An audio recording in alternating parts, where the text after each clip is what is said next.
are an essential part of our lives, even more so than most of us realize.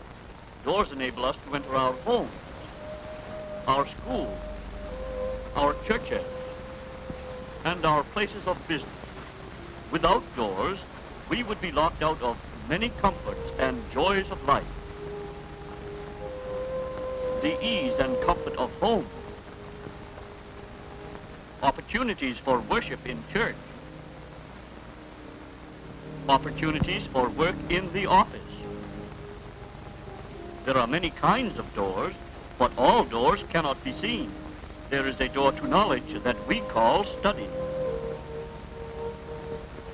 There is a door to skill, which we have labeled practice.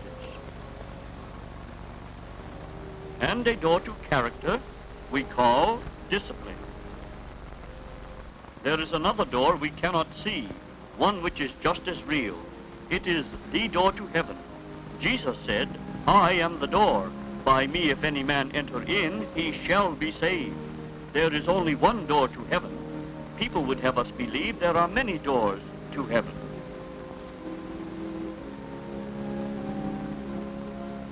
Some say the door to heaven is good works. Some say the door to heaven is good character. Others say the door to heaven is church membership. And then there are those who insist that self-righteousness is the door to heaven.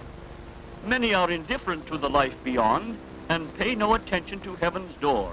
Some procrastinate, meaning to enter heaven's door sometime, but they cannot be concerned with it now. To all such, God says, now is the accepted time. Now is the day of salvation. But these doors lead only to destruction, for God says, there is none righteous, no, not one. Jesus said, there is none good but God.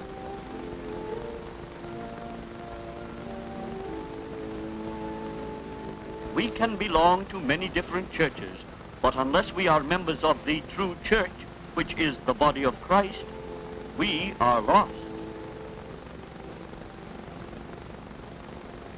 It is not for us to trust in our own righteousness.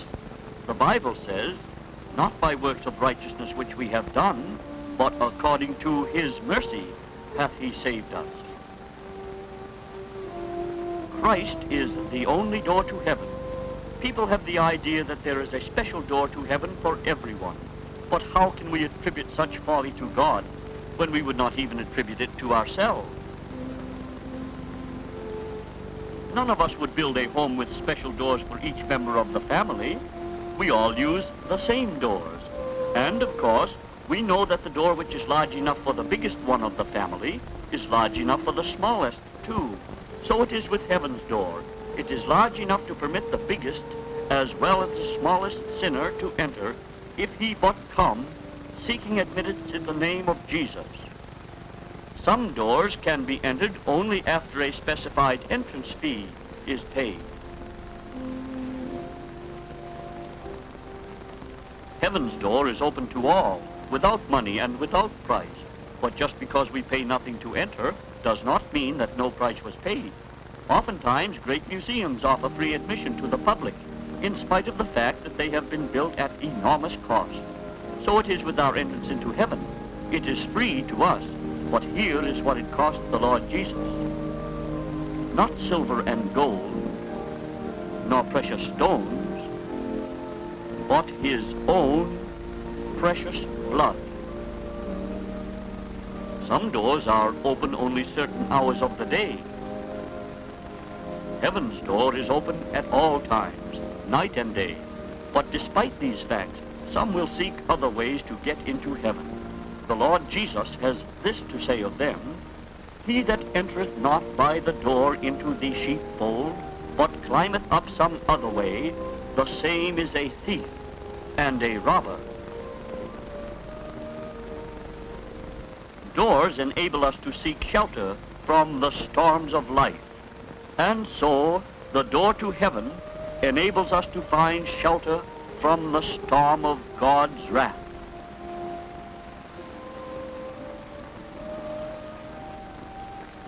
It makes all the difference in the world which side of the door we're on, the inside or the outside.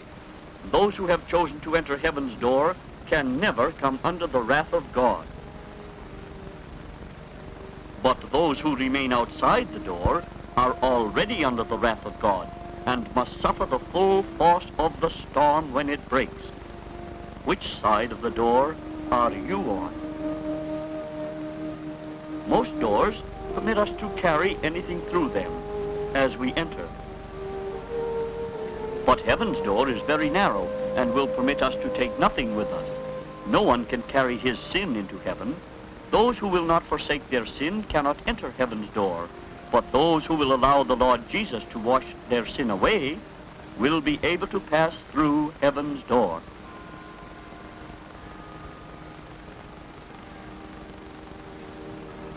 No one can enter heaven with a heart of unbelief.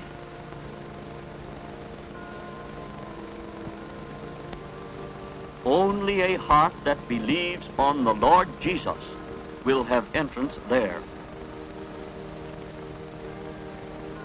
Men cannot take their riches with them. At heaven's door, we part with all earthly gain.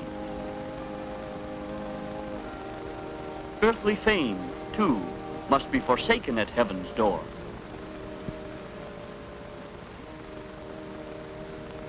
Even unsaved friends and loved ones must be left behind unless they can be won to the Savior before it's too late. But there are many things we shall leave behind gladly. At heaven's door we part with sorrow forevermore. We leave all suffering behind. All disappointment, too, will be gone forever. All worry will be left behind. There is only one thing we can take with us through that door: those whom we have led to the Savior. What a joy it would be to take into the Savior's presence many whom we have won to Him. Now, during the day of grace, the door of heaven is open wide, and the Savior's invitation to all is, "Come, enter in." Will you not answer that call? Will you not accept the Lord Jesus today and thereby become one of those who can enter heaven's door? Do not delay, my friend, for someday that door will close by God Himself, and no power on earth will be able to open it. Then you will seek in vain to enter. Then you will have only vain regrets, because you did not enter while you could. But praise be to God for His mercy toward the children of men. Heaven's door is still wide open. Won't you enter while you may? Won't you heed the words of the Lord Jesus when He says, "I am the door. By me if any man enter in, he shall be saved"? Won't you accept Him as your Savior and there take your place among those who will someday pass through heaven's door into the beautiful city of gold?